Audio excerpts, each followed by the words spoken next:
তো বন্ধুরা, এই মুহূর্তের সবচেয়ে বড় খবর, আন্ডার অ্যাডজুডিকেশনে থাকা ভোটারদের প্রথম সাপ্লিমেন্টারি ভোটার লিস্ট প্রকাশিত হতে চলেছে রাত ৯টা থেকে ৯:৩০টার মধ্যে, জানিয়ে দিলেন নির্বাচন কমিশন। তো এই সাপ্লিমেন্টারি ভোটার লিস্ট আপনার মোবাইল থেকে কিভাবে খুব সহজে দেখবেন, ডাউনলোড কিভাবে করবেন, কোন কোন অপশন থাকবে ডাউনলোড করার সময়, আমরা বিস্তারিত জানবো এই ভিডিওতে। তবে তার আগে আপনি কোন জেলা থেকে এই ভিডিওটি দেখছেন এবং আপনার স্ট্যাটাসে বর্তমানে কি দেখাচ্ছে ভিডিওর কমেন্টে জানিয়ে দেবেন। তো বন্ধুরা, যখন আপনারা সাপ্লিমেন্টারি ভোটার লিস্ট ডাউনলোড করতে যাবেন, ঠিক কিন্তু এরকম অপশান আসবে, সিলেক্ট রোল বলে। এখানে তিনটে কিন্তু অপশান থাকবে, এসআইআর ফাইনাল রোল 2026, তারপর লেখা থাকবে এসআইআর ড্রাফট রোল 2026, এবং এই দুটোর সঙ্গে আরও একটা অপশান থাকবে সাপ্লিমেন্টারি লিস্ট 1 2026, এটা লেখা থাকবে। এবং এই অপশানটাকেই আপনাকে কিন্তু সিলেক্ট করতে হবে। সিলেক্ট করার পর তারপর যাবতীয় অপশানগুলো, অর্থাৎ আপনার জেলার নাম, আপনার বিধানসভার নাম এবং বুথের নাম সিলেক্ট করে আপনাকে ডাউনলোড করতে হবে। তো কিভাবে ডাউনলোড করবেন সেটা আমরা দেখব। তবে তার আগে এই সম্বন্ধে, অর্থাৎ রাত 9টা থেকে 9:30টার মধ্যে যেটা প্রকাশিত হতে চলেছে প্রথম সাপ্লিমেন্টারি লিস্ট, এই সম্বন্ধে সিও মনোজ আগরওয়াল কি জানিয়েছেন আমরা সেটা সরাসরি জেনে নেব। তো রাত 9টায় দ্বিতীয় দফার ভোটার তালিকা প্রকাশ, ঝুলে থাকা কতজনের নিষ্পত্তি হয়েছে জানালেন সিইও, কিন্তু বাদ কতজন সেটা কিন্তু জানাতে পারলেন না। আমরা দেখব কি বলা হচ্ছে এই আপডেটে। তো ভোটার তালিকার বিশেষ নিবিড় সংশোধন অর্থাৎ এসআইআর কর্মসূচির চূড়ান্ত খতিয়ান দেওয়ার আগে সাংবাদিক বৈঠক করলেন রাজ্যের মুখ্য নির্বাচনী আধিকারিক মনোজ আগরওয়াল। জানালেন, রাতেই তালিকা প্রকাশ হবে। প্রায় 60 লক্ষ বিবেচনাধীন অর্থাৎ আন্ডার অ্যাডজুডিকেশন ভোটারদের মধ্যে কতজনের তথ্যের নিষ্পত্তি হয়েছে তার সঠিক সংখ্যা জানাতে পারলেন না মুখ্য নির্বাচনী আধিকারিক মনোজ আগরওয়াল। দ্বিতীয় দফার চূড়ান্ত তালিকা প্রকাশের আগে সাংবাদিকদের তিনি বলেন, কত বাদ হয়েছে জানা নেই, তবে সোমবার রাত 9টা নাগাদ দ্বিতীয় দফার চূড়ান্ত তালিকা প্রকাশ করা হবে বলে জানিয়েছেন। ভোটার তালিকার বিশেষ নিবিড় সংশোধন অর্থাৎ এসআইআর কর্মসূচির চূড়ান্ত খতিয়ান দেওয়ার কয়েক ঘন্টা আগে সাংবাদিক বৈঠক করেন রাজ্যের মুখ্য নির্বাচনী আধিকারিক। সেখানে তিনি বলেন, তালিকা তৈরি করতে 6 থেকে 8 ঘন্টা সময় লাগে। তখন প্রশ্ন করা হয়েছিল, বিবেচনাধীন ভোটারদের কতজনের তথ্য এখনও পর্যন্ত নিষ্পত্তি হয়নি। জবাবে সিইও বলেন, এখনও পর্যন্ত 29 লক্ষ নিষ্পত্তি হয়েছে, কত বাদ হয়েছে জানা নেই। তবে মুখ্য নির্বাচনী আধিকারিক আরও জানিয়েছেন, নিষ্পত্তির কাজের জন্য 705 জন বিচারক কাজ করছেন। সাইন করে কত নাম আসবে তার জানা নেই, তবে যত নাম আসবে সবই প্রকাশ করা হবে। তিনি আরও জানান, হাইকোর্টের বৈঠকে তিনি শুনছেন কালিম্পং, ঝাড়গ্রাম, পুরুলিয়া এবং বাঁকুড়ায় কাজ শেষ হয়ে গেছে। তো এই সমস্ত জেলাগুলোর কাজ শেষ হয়ে গেছে, কিন্তু বাকি জেলাগুলো এখনও প্রসেসিংয়ে রয়েছে। তো 60 লক্ষ আন্ডার অ্যাডজুডিকেশন ভোটারদের মধ্যে 29 লক্ষের নিষ্পত্তি হয়েছে, তবে কতজন বাদ গেছে সেটা কিন্তু জানা নেই। কিন্তু মুখ্যমন্ত্রী মমতা বন্দ্যোপাধ্যায় কিছুদিন আগে বলেছিলেন, ওনার কাছে যে আপডেট আছে সেখানে তিনি বলেছিলেন যে 10 লক্ষের মতন নাম কিন্তু বাদ যেতে পারে। বিশেষ করে মুর্শিদাবাদ, উত্তর দিনাজপুর এবং দক্ষিণ 24 পরগনা এই জেলাগুলি থেকে বেশি নাম বাদ যেতে পারে, এমনই কিন্তু আপডেট আসছিল। তো এবার আমরা দেখে নেব মোবাইল থেকে আপনারা সাপ্লিমেন্টারি লিস্ট কিভাবে ডাউনলোড করবেন। তো তার জন্য আপনাদের মোবাইলের ব্রাউজারে চলে আসতে হবে। ব্রাউজারে আসার পর আপনারা গুগলে চলে যাবেন।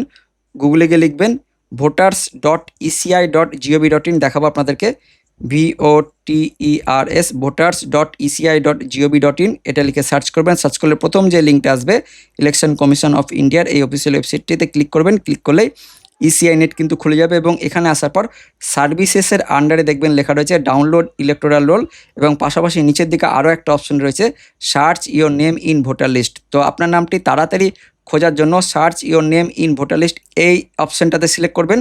আর পুরো আপনাদের এলাকার বা আপনার বুথের পুরো লিস্টটা ডাউনলোড করার জন্য, অর্থাৎ সাপ্লিমেন্টারি লিস্টটা ডাউনলোড করার জন্য এখানে আপনাদের ক্লিক করতে হবে। তো এখানে ক্লিক করার পর আরও একটা পেজ খুলবে এবং এখানে আসার পর আপনাদেরকে সিলেক্ট স্টেট এই জায়গাটায় ওয়েস্ট বেঙ্গল সিলেক্ট করে নিতে হবে, অর্থাৎ পশ্চিমবঙ্গ সিলেক্ট করবেন।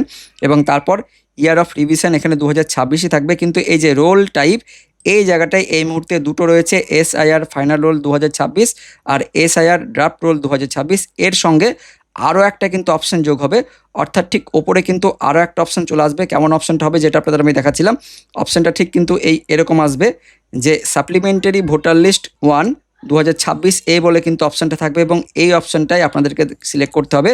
এবং সিলেক্ট করার পর তারপর আপনার জেলার নামটা এখান থেকে সিলেক্ট করে নেবেন, অর্থাৎ ডিস্ট্রিক্টের এখান থেকে আপনি যে জেলার বাসিন্দা বা যে জেলার জন্য দেখতে চাইছেন সেই জেলার নামটা এখান থেকে সিলেক্ট করবেন। আমি এখান থেকে সিলেক্ট করে নিলাম। তারপর আপনার বিধানসভা যেটা রয়েছে সেই বিধানসভার নামটা কিন্তু এখান থেকে সিলেক্ট করবেন, এবং বিধানসভার নামটা সিলেক্ট করার পর এখানে বেঙ্গলি ডিফল্ট হিসেবে চলে আসছে, বেঙ্গলিই থাকবে অর্থাৎ বাংলা থাকবে। তারপর আপনাদেরকে কোন বুথের আপনি দেখতে চাইছেন সেই বুথের নাম এবং নম্বরটা এখান থেকে দেখে নিতে হবে। যদি প্রথমে 10টা করে থাকবে এবং পরের পেজগুলোতে আপনারা এই যে নেক্সট বাটন ক্লিক করে পরের পেজগুলোতে আপনারা চলে যেতে পারবেন। তো আপনার বিধানসভার মধ্যে যতগুলো বুথ থাকবে সমস্ত বুথের নাম এবং নম্বর আপনারা এখান থেকে দেখে নিতে পারবেন, এবং যে বুথের আপনারা লিস্ট ডাউনলোড করতে চাইছেন সাপ্লিমেন্টারি ভোটার লিস্ট, সেই বুথটাকে সিলেক্ট করতে হবে। প্রথমে সেই বুথটা সিলেক্ট করবেন। সিলেক্ট করার পর এই যে দেখতে পাচ্ছেন ক্যাপচা কোড, এই ক্যাপচা কোডটা কিন্তু এখানে লিখে দিতে হবে। দেখিয়ে দেবো আপনাদেরকে। ক্যাপচা কোডটা লিখে দেওয়ার পর আপনাদের ডাউনলোড সিলেক্টেড এর উপরে ক্লিক করবেন। এর উপরে ক্লিক করলে দেখতে পাবেন যে লাল থাকবে, এই লালটা কিন্তু সবুজ হয়ে যাবে এবং তারপর এইভাবে কিন্তু ফাইলটা ডাউনলোড হয়ে যাবে। এবং এখান থেকে ডাউনলোড হয়ে গেলে আপনারা ওপেন করবেন। ওপেন করলে ভোটার লিস্ট অর্থাৎ সাপ্লিমেন্টারি ভোটার লিস্ট কিন্তু আপনারা দেখতে পারবেন।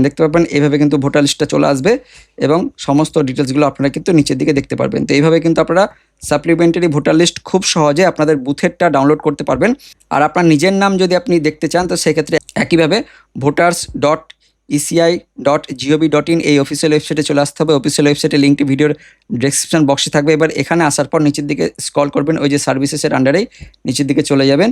Search your name in voter list এখানে ক্লিক করবেন। এখানে ক্লিক করলে দেখতে পারবেন আরও একটা নতুন পেজ খুলবে। এইখানে এসে এবার আপনার ভোটার কার্ডের নম্বরটা দিতে হবে। এখানে ভোটার কার্ডের নম্বরটা দেবেন এবং স্টেট সিলেক্ট করার পর এই ক্যাপচা কোডটা এখানে দিয়ে দিবেন। ক্যাপচা কোডটা দেওয়ার পর যদি সার্চ করবেন, সার্চ করার পর যদি এখনও পর্যন্ত আন্ডার অ্যাডজুডিকেশন থাকে তাহলে বুঝে নেবেন এখনও পর্যন্ত আপনার নিষ্পত্তি হয়নি। আপনার পরের শুক্রবারে বা তার পরের সপ্তাহের শুক্রবারে আপনার নাম কিন্তু আসতে পারে। এখনও পর্যন্ত আপনার নামটি নিষ্পত্তি করা হয়নি বা এখনও পর্যন্ত দেখা হয়নি, তার জন্য আন্ডার অ্যাডজুডিকেশন রয়েছে। তো আন্ডার অ্যাডজুডিকেশন যদি এখনও পর্যন্ত থাকে তাহলে বুঝবেন আপনার এখনও পর্যন্ত নিষ্পত্তি হয়নি। আর যাদের নিষ্পত্তি হয়ে যাবে তাদের দুটো অপশন দেখাবে, হয় তাদের অ্যাপ্রুভড বা অ্যাডিশন দেখাবে অথবা ডিলিটেড দেখাবে। যদি আপনাদের অ্যাডিশন যদি হয়ে থাকে, আপনাদের ভোটার লিস্টের নাম যদি যুক্ত হয়ে থাকে, তো সেক্ষেত্রে কিন্তু এখানে আপনাদের ডিটেলসগুলো সব চলে আসবে, অর্থাৎ আপনার নাম, তার পাশাপাশি আপনার বুথের নাম, আপনার বুথে কত নম্বরের নাম রয়েছে, সিরিয়াল নম্বর, এবং তার পাশাপাশি আপনার ঠিকানা, সমস্ত ডিটেলস এখানে চলে আসবে এবং সেটি ডাউনলোড করে নিতে পারবেন। আর ডিলিটেড যদি হয়ে থাকে সেক্ষেত্রে কিন্তু নট ফাউন্ড বা নো রেকর্ড ফাউন্ড এরকম কিন্তু দেখাবে, অর্থাৎ আপনার নামটি কিন্তু ভোটার তালিকা থেকে বাদ দেওয়া হয়েছে। তো 3টি অপশন থাকবে। পাশাপাশি যারা নতুন ভোটার, এই বছরে যারা নতুন নাম তোলার জন্য ফর্ম জমা দিয়েছেন, ফর্ম 6 জমা দিয়েছেন, অর্থাৎ যাদের বয়স 18 বা 19 বছর হয়েছে তারাও কিন্তু এই সাপ্লিমেন্টারি ভোটার লিস্টে তাদের নামটাও কিন্তু থাকবে। আপনাদের দেখাবো যে কাদের কাদের এই সাপ্লিমেন্টারি লিস্টে নাম থাকবে। তো এই লিঙ্কটাতে যেটা বললাম সেই লিঙ্কটা আমাদের ডেসক্রিপশন বক্সে থাকবে, সেখানে ক্লিক করলে এই লিঙ্কে চলে আসতে পারবেন এবং এই লিঙ্কে ক্লিক করে সাপ্লিমেন্টারি লিস্ট ডাউনলোড করতে পারবেন। এবং এই লিস্টে থাকবে আন্ডার অ্যাডজুডিকেশন যাদের অ্যাপ্রুভড হয়েছে এবং পাশাপাশি যাদের ডিলিটেড হয়েছে তাদের নাম থাকবে, অর্থাৎ 2 ধরনের নাম থাকছে, অ্যাপ্রুভড আর ডিলিটেড। তার পাশাপাশি নতুন ফর্ম 6 পূরণ করেছেন যারা অ্যাপ্রুভড হয়েছেন তাদের নামও থাকবে। 3 ধরনের কিন্তু নাম থাকবে, অ্যাপ্রুভড, ডিলিটেড এবং নতুন যারা ভোটার তাদের নাম থাকবে। এইভাবে কিন্তু 3টে ক্যাটাগরি থাকবে এই সাপ্লিমেন্টারি ভোটার লিস্টে, এমনই কিন্তু এই মুহূর্তে আপডেট আছে। তো যখনই এই সাপ্লিমেন্টারি ভোটার লিস্ট ডাউনলোড করার অপশনটি চলে আসবে তখনই কিন্তু আমরা ভিডিও করে আপনাদের জানিয়ে দেবো। তো সেই আপডেট সবার থেকে আগে পাওয়ার জন্য আমাদের লালগোলা ইউটিউব চ্যানেলটিকে সাবস্ক্রাইব করে পাশের বেল আইকনটিকে অন করে অল নোটিফিকেশন অপশনটিকে সিলেক্ট করে রাখবেন এরকমই আপডেট সবার থেকে আগে পাওয়ার জন্য। দেখা হচ্ছে পরবর্তী আপডেট নিয়ে।